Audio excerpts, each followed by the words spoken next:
ഞാൻ Umesh വരാമൻ. Prime time ന്യൂസിലേക്ക് വിശദമായി. വന്യജീവി ഭീതി ഒഴിയാതെ വയനാട്.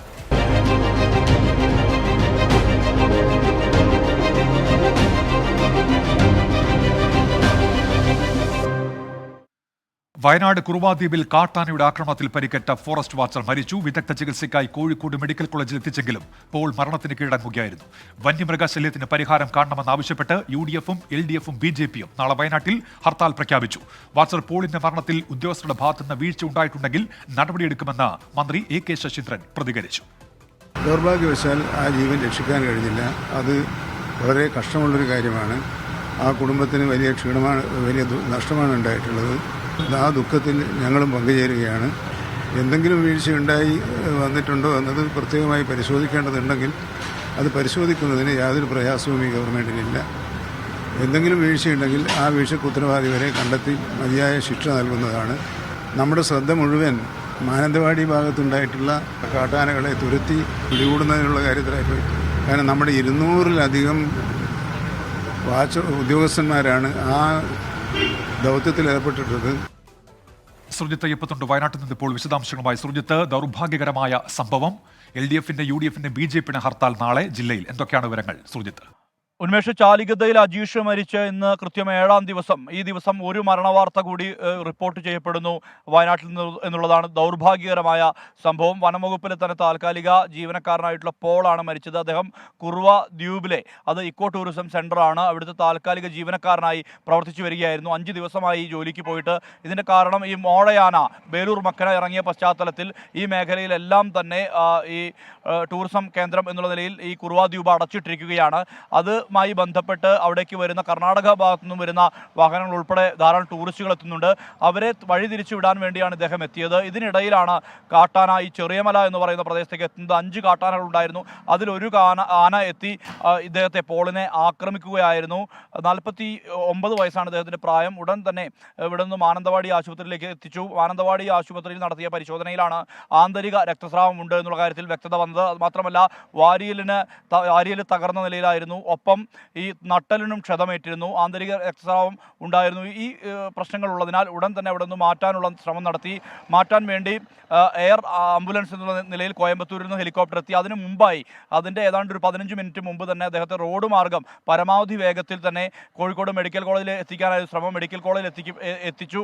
ചികിത്സ നൽകുന്നതിനിടെയാണ് വൈകിട്ട് 3:30 മരണം സംഭവിച്ചിരിക്കുന്നത്. ആദ്യഘട്ടത്തിൽ പോൾ സംസാരിക്കുന്നുണ്ടായിരുന്നു. തന്നെ കാട്ടാനയാണ് ആക്രമിച്ചത് ഉൾപ്പെടെയുള്ള കാര്യങ്ങൾ അദ്ദേഹം ഡോക്ടർമാരോടും മറ്റ് ആശുപത്രിയിലെ ജീവനക്കാരോടും അദ്ദേഹം പറയുന്നുണ്ടായിരുന്നു. ആദ്യഘട്ടത്തിൽ അദ്ദേഹത്തിന് ഗുരുതരമായ പരിക്കില്ല എന്നുള്ളതാണ് ആദ്യഘട്ടത്തിൽ പുറത്തു വന്ന വിവരം. പക്ഷേ പിന്നീട് നടത്തിയ വിദഗ്ധമായ പരിശോധനയിലാണ് ഇത്തരത്തിൽ ആന്തരിക രക്തസ്രാവം ഉൾപ്പെടെ ഉണ്ട് എന്നുള്ള കാര്യത്തിൽ സ്ഥിരീകരണം വന്നത്. എന്തായാലും ഒരു കുടുംബത്തിൻ്റെ അത്താണിയായിരുന്നു, ഭാര്യയും മകളും അടങ്ങുന്ന ഒരു കുടുംബത്തിൻ്റെ അത്താണിയായിരുന്നു. അദ്ദേഹത്തിൻ്റെ വീട് പോലും ഒരു കൊച്ചു വീട്ടിലായിരുന്നു താമസം. മകൾ 10ാം ക്ലാസ്സിലെ വിദ്യാർത്ഥിനിയാണ്, മിടുക്കിയായി പഠിക്കുന്ന വിദ്യാർത്ഥിനിയാണ്. എന്തായാലും ഈ പശ്ചാത്തലത്തിൽ UDF-ഉം LDF-ഉം BJP-യും നാളെ വയനാട് ജില്ലയിൽ ഹർത്താലിന് ആഹ്വാനം ചെയ്തിരിക്കുകയാണ്. നാളെ രാവിലെ 6 മണി മുതൽ വൈകിട്ട് 6 മണി വരെയാണ് ഹർത്താൽ ആചരിക്കുന്നത്. ഉന്മേഷ്. ശരി, സുർജിത്ത് അയ്യപ്പത്താണ് വയനാട്ടിൽ നിന്ന് വിശദാംശങ്ങൾ നൽകിയത്. വയനാട് മാനന്തവാടിയിൽ ഇറങ്ങിയ ആളക്കൊല്ലി കാട്ടാന ബേലൂർ മക്നയെ മയക്കുവെടിവെച്ച് പിടികൂടാനുള്ള ശ്രമം ഇന്നും വിജയിച്ചില്ല. പനവല്ലി എമ്മടി വനത്തിനുള്ളിൽ നിലയുറപ്പിച്ച ആന വനംവകുപ്പിന്റെ നിരീക്ഷണത്തിലാണ്. വെറ്റിനറി സർജൻ ഡോക്ടർ അരുൺ സക്കറിയും ഇന്നു മുതൽ ദൗത്യസംഘത്തിനൊപ്പമുണ്ട്. ബേഗൂർ വനംവകുപ്പ് ഓഫീസിൽ നടന്ന യോഗത്തിന് ശേഷമാണ് ഇന്ന് ദൗത്യം ആരംഭിച്ചത്. 200 അംഗ സംഘത്തിന് പുറമെ കർണാടകയിൽ നിന്നെത്തിയ 25 അംഗ ടാസ്ക് ഫോഴ്സും ദൗത്യത്തിൽ പങ്കെടുത്തിരുന്നു. ഒടുവിൽ ലഭിച്ച റേഡിയോ കോളർ സിഗ്നൽ പ്രകാരം ആന പനവല്ലി മേഖലയിൽ നിലയുറപ്പിച്ചിരിക്കുകയാണ്. ആനയുള്ള പനവല്ലി എമ്മടി ഭാഗത്ത് വനംവകുപ്പ് സുരക്ഷ ശക്തമാക്കിയിട്ടുണ്ട്. ഇന്നലെ രാത്രി ആദണ്ടയിലെ തോട്ടത്തിൽ ആനയെ നാട്ടുകാർ കണ്ടിരുന്നു. തുടർന്ന് ബേലൂർ മഗ്ന എമ്മടി വനമേഖലയിലേക്ക് കയറി. മഗ്നയ്ക്കൊപ്പം സമാന്തരമായി നിൽക്കുന്ന മോഴയാണ് RRT സംഘത്തിന് നേരെ പാഞ്ഞെടുക്കുന്നത്. മോഴയുടെ സാമീപ്യവും അടിക്കാടുകളും ദൗത്യത്തെ ദുഷ്കരമാക്കുന്നു. ദൗത്യം നീളുന്ന പശ്ചാത്തലത്തിൽ PT-7, P2M, അരിക്കൊമ്പൻ ദൗത്യങ്ങൾക്ക് നേതൃത്വം നൽകിയ വെറ്റിനറി ഡോക്ടർ അരുൺ സക്കറിയ ഇന്നു മുതൽ സംഘത്തിനൊപ്പം ചേർന്നു. നാളെ ആനയെ മയക്കുവെടിവെക്കാൻ കഴിയുമെന്നാണ് വനംവകുപ്പിന്റെ പ്രതീക്ഷ. 24 വയനാട്. ഇടുക്കി ബിയൽറാമിൽ കാട്ടാനയെ കണ്ട് ഭയന്നോടിയ വീട്ടമ്മയ്ക്ക് പരിക്കേറ്റു. മുൻ പഞ്ചായത്ത് അംഗം പാൽട്ടായിക്കാണ് പരിക്കേറ്റത്. ആനയെ കണ്ട് ഭയന്നോടിയപ്പോൾ 30 അടി താഴ്ചയിലേക്ക് വീണാണ് പരിക്കേറ്റത്. ഇവരെ തേനി മെഡിക്കൽ കോളേജിൽ പ്രവേശിപ്പിച്ചു. ഒപ്പമുണ്ടായിരുന്ന മറ്റൊരു സ്ത്രീ സമീപത്തെ വീട്ടിൽ ഓടിക്കയറിയതിനാൽ രക്ഷപ്പെട്ടു. ചക്കക്കൊമ്പനാണ് ആക്രമിച്ചതെന്ന് ഇവർ പറഞ്ഞു. മണിക്കൂറുകൾ നീണ്ട ശ്രമകരമായ ദൗത്യത്തിനൊടുവിൽ മലയാറ്റൂർ മുളങ്കുടിയിൽ കിണറ്റിൽ വീണ കുട്ടിയാനെ രക്ഷപ്പെടുത്തി. രക്ഷപ്പെട്ട ആന വനമേഖലയിലേക്ക് കയറിപ്പോയി. ഇന്ന് പുലർച്ചെയാണ് 2 വയസ്സുള്ള കുട്ടിയാന കിണറ്റിൽ വീണത്.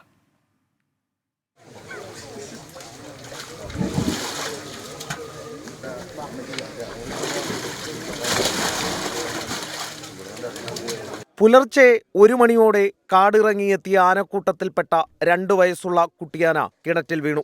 പിന്നാലെ പ്രദേശത്തെയാകെ വിറപ്പിച്ച് കൊമ്പന്മാരുടെ ചിഹ്നം വിളി. ഓടിയെത്തിയ നാട്ടുകാരെ വിരട്ടിയോടിച്ച് കിണറിനരികിൽ ആനക്കൂട്ടം നിലയുറപ്പിച്ചു.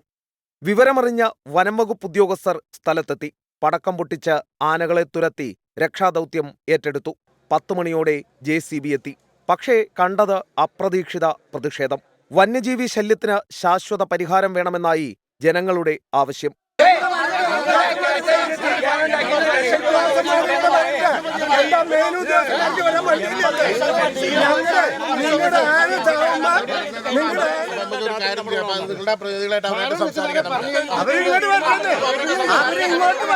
നാട്ടുകാരെ ഒരുവിധം അനുനയിപ്പിച്ച് രക്ഷാദൗത്യം തുടങ്ങി.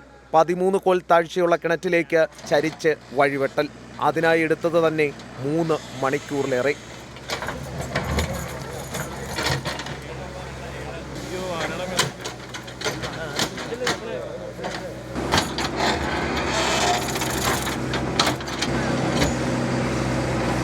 കാത്തിരിപ്പിനൊടുവിൽ ചിഹ്നം വിളിച്ച് കുട്ടിക്കൊമ്പൻ കരയിലേക്ക് ആരവത്തോടെ സ്വീകരിച്ച നാട്ടുകാർ.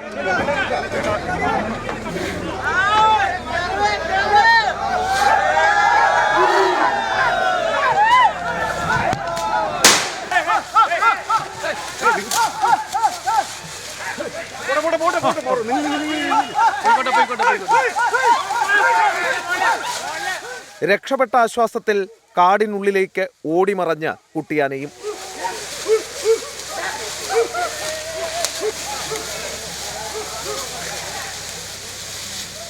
അതീവ ദുഷ്കരമായ രക്ഷാദൗത്യം. ഒത്തൊരുമയോടെ വനംവകുപ്പും നാട്ടുകാരും ചേർന്ന് അത് പൂർത്തിയാക്കി. മണിക്കൂറുകൾക്കൊടുവിൽ കിണറ്റിൽ നിന്നും ആനക്കുട്ടി ആ ആനക്കൂട്ടത്തിനടുത്തേക്ക്. ക്യാമറാമാൻ സച്ചിനൊപ്പം S. Sreekanth, 24 Kochi. Russian president Vladimir പുടിന്റെ വിമർശകനും മുൻ പ്രതിപക്ഷ നേതാവുമായ അലക്സി നവൽനി മരിച്ചു. 2021 മുതൽ ആർട്ടിക് ജയിലിൽ തടവിലായിരുന്നു. വിവിധ കേസുകളിലായി 19 വർഷത്തെ തടവിന് ശിക്ഷിച്ച നവൽനിയെ ജയിലിൽ മരിച്ച നിലയിൽ കണ്ടെത്തുകയായിരുന്നു. PP ജെയിംസ് ഇപ്പോൾ ഇന്റർനാഷണൽ ഡെസ്കിൽ നിന്ന് വിവരങ്ങളുമായി ചേരുന്നുണ്ട്. PP ജെയിംസ്, എന്താണ് ഔദ്യോഗികമായ ഒരു വിശദീകരണം ഇക്കാര്യത്തിൽ ഇപ്പോൾ വന്നിട്ടുണ്ടോ? ഉന്മേഷ്, ഒരുപക്ഷെ ജനാധിപത്യവാദികളെ സംബന്ധിച്ചിടത്തോളം വളരെ സങ്കടകരമായ വാർത്തയാണ് പുറത്തു വരുന്നത്. എന്തായാലും റഷ്യയിലെ പ്രസന്റ് സർവീസ് അവർ ഇത് സ്ഥിരീകരിച്ചിട്ടുണ്ട്. ആർട്ടിക് ജയിലിൽ റഷ്യയുടെ പ്രതിപക്ഷ നേതാവ് അലക്സി നവൽനി മരിച്ച നിലയിൽ അദ്ദേഹത്തെ കണ്ടെത്തിയെന്ന വാർത്ത വന്നിരിക്കുന്നു. ഒരുപക്ഷെ ലോകമെമ്പാടുമുള്ള ജനാധിപത്യവാദികളായ ലക്ഷക്കണക്കിന് കോടിക്കണക്കിന് ആൾക്കാരെ സംബന്ധിച്ചിടത്തോളം ഇത് വല്ലാതെ സങ്കടം ചെയ്യുന്ന ഒരു വാർത്തയാണ്. ഒരുപക്ഷെ ഒരു മാധ്യമപ്രവർത്തകൻ എന്ന നിലയിൽ കഴിഞ്ഞ ഒരു 2-3 വർഷമായിട്ട് മിക്കവാറും ആഴ്ചയിൽ 2-3 വെച്ച് ഞാൻ അലക്സി നവൽനിയെ കുറിച്ച് റിപ്പോർട്ട് ചെയ്താണ്. ഇതുപോലൊരു ഫൈറ്റിംഗ് സ്പിരിറ്റുള്ള ഒരു നേതാവിനെ അടുത്ത കാലത്തൊന്നും കണ്ടിട്ടില്ല. നെൽസൺ മണ്ടേല 26 വർഷം പോൾസ്മൂത്ത് ജയിലിൽ കടന്നിട്ടുണ്ട് സൗത്ത് ആഫ്രിക്കയിൽ. പക്ഷെ അദ്ദേഹം ഗാന്ധിജിയെ പോലെ അഹിംസയുടെ വാദവുമായിട്ടാണ് അദ്ദേഹത്തിന് അങ്ങനെ ഒരു നേരിടേണ്ടി വന്നില്ല. പക്ഷേ റഷ്യൻ പ്രസിഡന്റ് വ്ളാഡിമിർ പുടിൻ്റെ കിരാത ഭരണത്തിനെതിരെ എന്ന നിലയിൽ ഫൈറ്റ് ചെയ്ത് മരിക്കുന്ന, ഒരുപക്ഷെ അദ്ദേഹത്തെ കൊന്നതാണോ എന്നുവരെ സംശയമുണർത്താവുന്ന രീതിയിലാണ് ഈ മരണം സംഭവിച്ചിരിക്കുന്നത്. എന്തായാലും അദ്ദേഹത്തിൻ്റെ മരണം റഷ്യൻ ഭരണകൂടം മാത്രമേ സ്ഥിരീകരിക്കാത്തുള്ളൂ. റഷ്യയിൽ നിന്ന് വരുന്ന വാർത്തകൾ മുഴുവൻ, ഇൻ്റർനാഷണൽ മീഡിയ, ലോകം മുഴുവൻ അദ്ദേഹം മരിച്ചതായിട്ടുള്ള സ്ഥിരീകരിച്ചു കഴിഞ്ഞു. റഷ്യയെ സംബന്ധിച്ചിടത്തോളം, പുടിനെ സംബന്ധിച്ചിടത്തോളം ഇത് വലിയ, ഒരുപക്ഷെ അദ്ദേഹം മരിച്ചു എന്ന് ആശ്വസിക്കാം, പക്ഷെ വലിയ തിരിച്ചടിയാണ്. ലോകമെമ്പാടും റഷ്യൻ പ്രസിഡന്റ് വ്ളാഡിമിർ പുടിനെ കൊലയാളിയായി ചിത്രീകരിക്കുന്ന തരത്തിലായിരിക്കും ഇത് വരുന്നത്. പ്രത്യേകിച്ച് ഉന്മേഷ്, 2020 ഓഗസ്റ്റിൽ സൈബീരിയയിൽ പ്രസംഗിക്കാൻ പോയ അലക്സി നവൽനിയെ അവിടെ നോവിചോക്ക് എന്ന നെർവ് ഏജന്റ് വിഷം, സോവിയറ്റ് യൂണിയൻ്റെ കാലത്തെ വിഷമാണത്, അത് കുത്തിവെച്ച് അദ്ദേഹത്തെ കൊലപ്പെടുത്താൻ അവിടുത്തെ ഏജന്റുമാർ ശ്രമിക്കുകയും അദ്ദേഹം അബോധാവസ്ഥയിലാവുകയും സൈബീരിയയിൽ വിമാനത്തിൽ പോകുമ്പോൾ അദ്ദേഹത്തെ സൈബീരിയയ്ക്ക് അടുത്ത് തന്നെ പുറത്തിറക്കി ജർമ്മനിയിലേക്ക് പ്രത്യേക വിമാനമാർഗം കൊണ്ടുപോയി 3 മാസം എടുത്ത് ചികിത്സിച്ചാണ് അദ്ദേഹത്തെ ജീവിതത്തിലേക്ക് തിരിച്ചു കൊണ്ടുവന്നത്.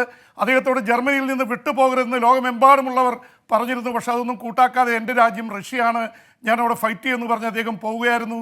അദ്ദേഹം വന്നിറങ്ങിയപ്പോൾ തന്നെ അദ്ദേഹത്തെ അറസ്റ്റ് ചെയ്ത് കൊണ്ടുപോയതാണ്. ഇപ്പോൾ കഴിഞ്ഞ 3 വർഷമായിട്ട് അദ്ദേഹം പല സ്ഥലങ്ങളിലായി ജയിലിലാണ്. ഒരുപക്ഷേ അദ്ദേഹത്തിൻ്റെ കോടിക്കണക്കിന് അദ്ദേഹത്തിന് സോഷ്യൽ മീഡിയയിൽ ഫോളോവേഴ്സ് ഉണ്ട് എന്ന് മാത്രമല്ല, റഷ്യയിൽ ഇത്രയും വലിയ പോരാട്ടം നടത്തിയ പ്രതിപക്ഷ നേതാവ് ഞാൻ സോവിയറ്റ് യൂണിയൻ്റെ കാലശേഷമാണ് പറയാൻ ഉണ്ടായിട്ടില്ല.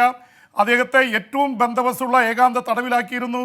ഒരുപാട് ക്രിമിനൽസിനെ പാർപ്പിക്കുന്ന പീനൽ കോളനിയിൽ നിന്ന് പിന്നീട് ആർട്ടിക് ജയിലിലേക്ക് കൊണ്ടുപോയി. അദ്ദേഹത്തിൻ്റെ പ്രിയതമയ്ക്ക് കോടതിയിൽ പ്രത്യക്ഷപ്പെട്ട ലവ് ചിഹ്നം രേഖപ്പെടുത്തിക്കൊണ്ട് പറഞ്ഞത് ഞാൻ തിരിച്ചു വരും. ഏറ്റവും അവസാനം നൽകിയ സന്ദേശത്തിലും ഞാൻ തിരിച്ചു വരുമെന്നുള്ള പോരാട്ട വീര്യത്തോടെയാണ് നിന്നത്. അദ്ദേഹം ജയിലിൽ കുഴഞ്ഞു വീണു മരിച്ചു വ്യായാമത്തിനിടെ എന്നാണ് പ്രസൻ അധികൃതർ പറഞ്ഞിരിക്കുന്നത്. എന്തായാലും ഇത് ലോകമെമ്പാടുമുള്ള ജനാധിപത്യവാദികളെ വല്ലാത്ത രീതിയിൽ വേദനിപ്പിച്ചിരിക്കുന്നു. ഉന്മേഷ്. ശരി, പി ജെയിംസ് ആണ് ഇന്റർനാഷണൽസിൽ നിന്നും വിശദാംശങ്ങൾ നൽകിയത്. എക്സാലോജിക്കിന് കനത്ത തിരിച്ചടി.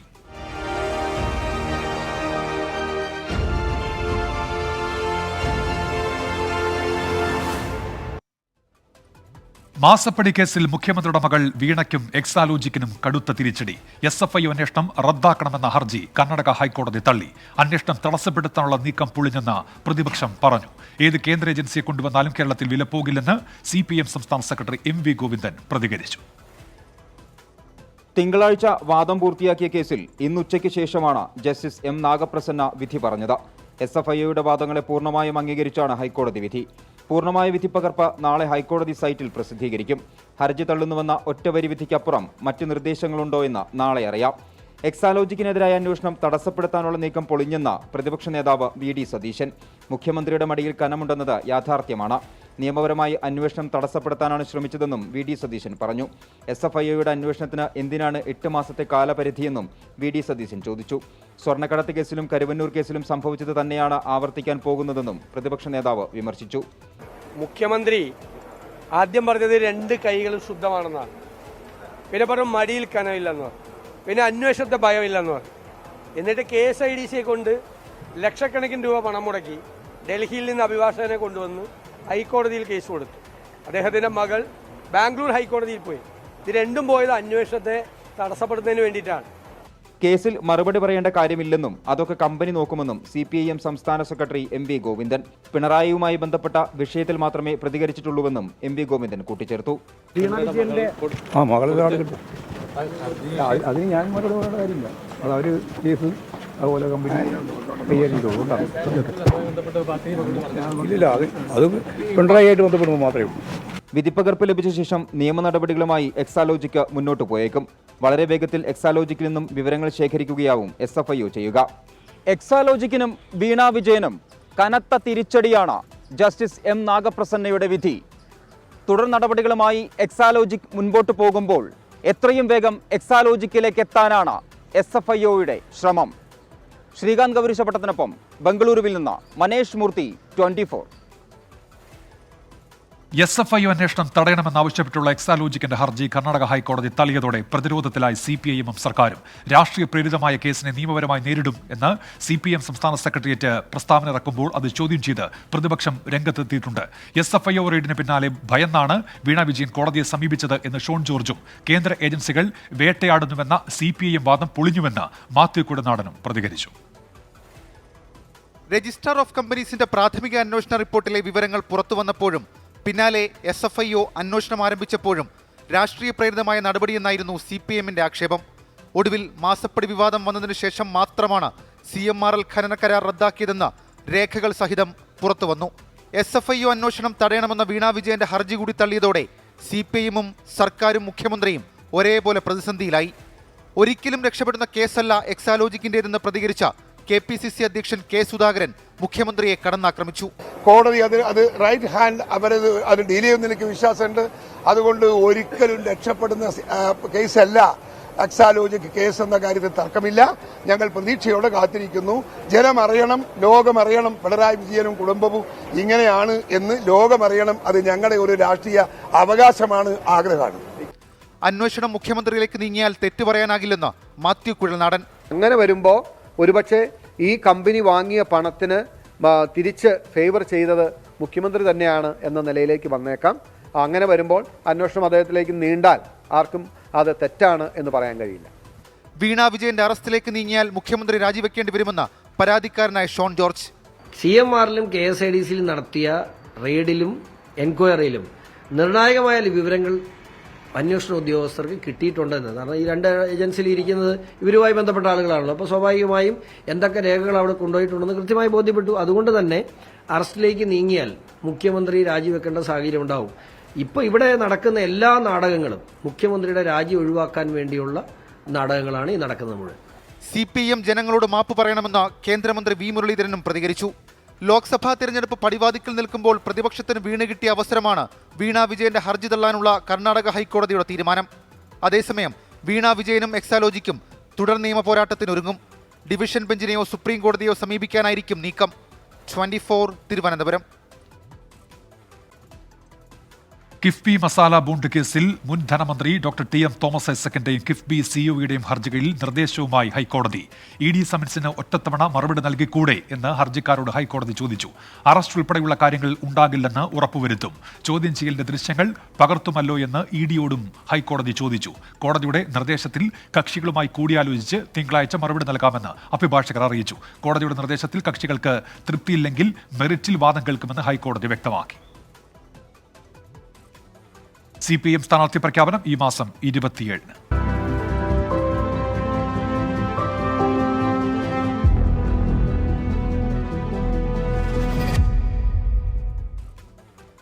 ലോക്സഭാ തെരഞ്ഞെടുപ്പിനുള്ള സ്ഥാനാർത്ഥി നിർണയത്തിന് CPIM പ്രാഥമിക ചർച്ചകൾ പൂർത്തിയായി. സിറ്റിംഗ് MLA-മാരും മന്ത്രിമാരും വരെ പരിഗണനയിലുണ്ട്. ഈ മാസം 27-ന് CPIM സ്ഥാനാർത്ഥി പട്ടിക പ്രഖ്യാപിക്കും. മുതിർന്ന നേതാക്കൾക്കൊപ്പം യുവാക്കളെയും മത്സരത്തിനിറക്കി വിജയസാധ്യത ഉറപ്പിക്കാനുള്ള പുതിയ തന്ത്രമാണ് CPM-ന്. ചില MLA-മാരെ പരീക്ഷണത്തിനിറക്കണമെന്ന ആലോചനയും നേതൃത്വത്തിനുണ്ട്. ഇന്ന് ചേർന്ന സംസ്ഥാന സെക്രട്ടേറിയറ്റിൽ പ്രാഥമിക ചർച്ചകൾ നടന്നു. ആറ്റിങ്ങലിൽ വർക്കല MLA വി ജോയുടെ പേര് മാത്രമാണ് പരിഗണിച്ചത്. ആലപ്പുഴയിൽ സിറ്റിംഗ് MP AM ആരിഫ് മത്സരിച്ചേക്കും. ജില്ലാ നേതൃത്വത്തിന്റെ അഭിപ്രായവും പരിഗണിച്ചാവും അന്തിമ തീരുമാനം. പത്തനംതിട്ടയിൽ TM തോമസ് ഐസക് വന്നേക്കും. പാലക്കാട് A വിജയരാഘവനാണ് സാധ്യത കൂടുതൽ. M സ്വരാജിന്റെ പേരും ചർച്ചയിലുണ്ട്. ആലത്തൂരിൽ മന്ത്രി K രാധാകൃഷ്ണനെ മത്സരിപ്പിക്കാനാണ് നേതൃത്വത്തിന്റെ ആഗ്രഹം. പക്ഷേ മത്സരിക്കാൻ താൽപ്പര്യമില്ലെന്ന് K രാധാകൃഷ്ണൻ അറിയിച്ചു. AK ബാലൻ, PK ജമീല എന്നിവരുടെ പേരും ചർച്ചയിലുണ്ട്. കോഴിക്കോട് എളമരം കരി മത്സരിച്ചേക്കും. കണ്ണൂരിലും വടകരയിലും KK ശൈലജയുടെ പേര് പരിഗണനയിലുണ്ട്. കണ്ണൂരിൽ ജില്ലാ പഞ്ചായത്ത് പ്രസിഡന്റ് PP ദിവ്യയുടെ പേരും സജീവമാണ്. കാസർഗോഡ് TV രാജേഷിനാണ് സാധ്യത. പൊന്നാനിയിൽ KT ജലീലിന്റെ പേര് സജീവ ചർച്ചയാണ്. മന്ത്രി V അബ്ദുറഹ്മാനെ പരിഗണിച്ചെങ്കിലും താൽപ്പര്യമില്ലെന്ന് അറിയിച്ചതായാണ് വിവരം.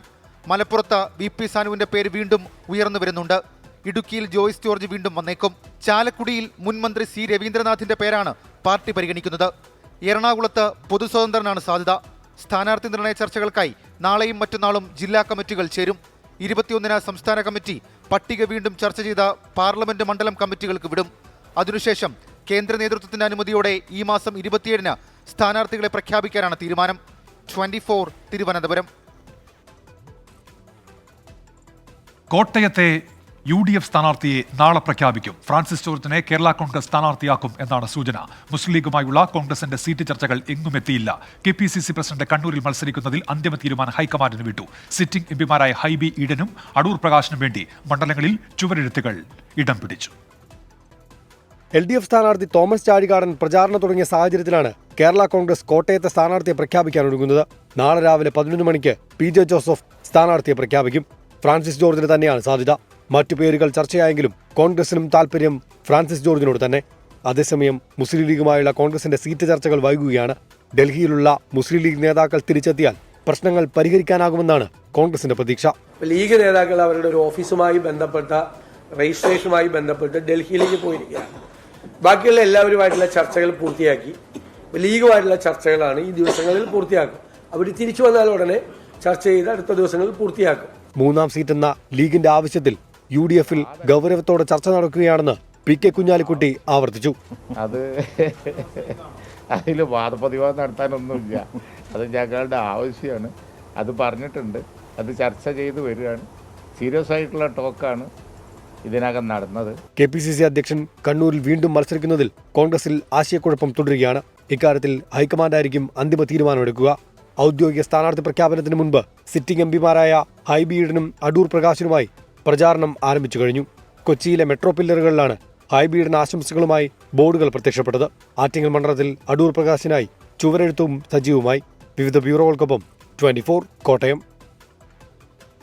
പിതാവിന് മതിയായി ചികിത്സ കിട്ടിയില്ല എന്ന ആരോപണവുമായി കാട്ടാനയുടെ ആക്രമണത്തിൽ മരിച്ച ഇക്കോ ടൂറിസം ജീവനക്കാരൻ പോളിന്റെ മകൾ സോന മാനന്തവാടി ആശുപത്രിയിൽ നിന്ന് വേണ്ടത്ര ചികിത്സ കിട്ടിയില്ല എന്നാണ് ആരോപണം. നിങ്ങൾ ചോദിക്കേണ്ട എന്നോടല്ല, ആ ഹോസ്പിറ്റലുകാരോട്. എപ്പോഴാണ് ആളവിടെ എത്തിയെന്നും എപ്പോഴാണ് അവർ ചികിത്സ തുടങ്ങിയെന്നും എപ്പോഴാണ് അവർ കോഴിക്കോട്ടേക്ക് വിട്ടതെന്ന് ചോദിക്കണം. എൻ്റെ അറിവിൽ ഞാൻ എൻ്റെ ഫോണിലൊക്കെ കണ്ടതാ. വഴി മാറണമെന്നും പറഞ്ഞ് എപ്പം മെസ്സേജ് വന്നതാ. പക്ഷെ കൊണ്ടുപോയത് അപ്പോഴാണോ? കൊണ്ടുപോയത് അപ്പോഴല്ലെന്നേ ഞാൻ പറയുള്ളൂ. ഞാനവിടെ ഉണ്ടായിരുന്നു. 1:05 ആ ആംബുലൻസ് അവിടെ നിന്ന് പുറപ്പെട്ടത്. ഒരാളെയും കാണിക്കത്തുമില്ല. ട്രീറ്റ്മെൻറ്റ് കൊടുക്കാൻ കഴിവില്ലെങ്കിൽ അവിടെ കൊടുക്കരുത്, അവിടെ നിർത്തരുത്. കൊടുക്കാൻ പറ്റില്ലെങ്കിൽ അവിടെ നിന്ന് മാറ്റണം. എന്തിനാ ഒരു ചികിത്സയും കിട്ടാണ്ട് ഇത്രയും നേരം എൻ്റെ പപ്പ ജീവിച്ചില്ലേ? 2 മണി വരെയുണ്ട്.